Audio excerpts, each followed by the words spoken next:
You mentioned the war in Ukraine previously, and from a geopolitical perspective, this war in Iran is actually is what follows naturally from the war in Ukraine.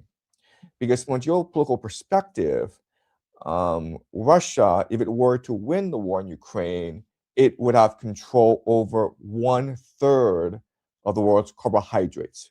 Russia, if it wanted to, could starve the Middle East and could starve Africa. Ukraine is the breadbasket of Europe. Without Ukrainian energy and food and Russian energy, the Europeans are suffering economically.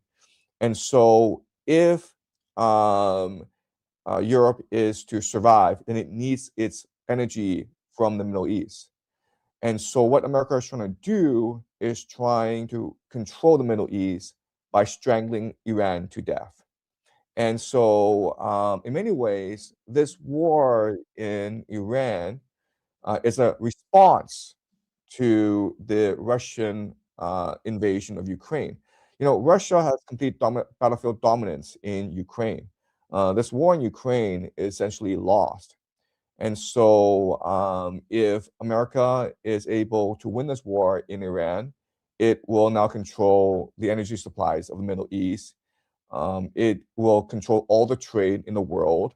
There's a dream of a Eurasian heartland, a grand alliance between Russia, Iran, and China. Iran is the pivot point. So if Iran were to collapse, then America would still be able to control global trade.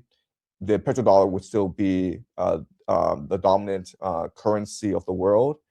And so this is really a struggle of life and death for the American empire. And that's why, in many ways, America has no choice now but to go all in and send ground troops.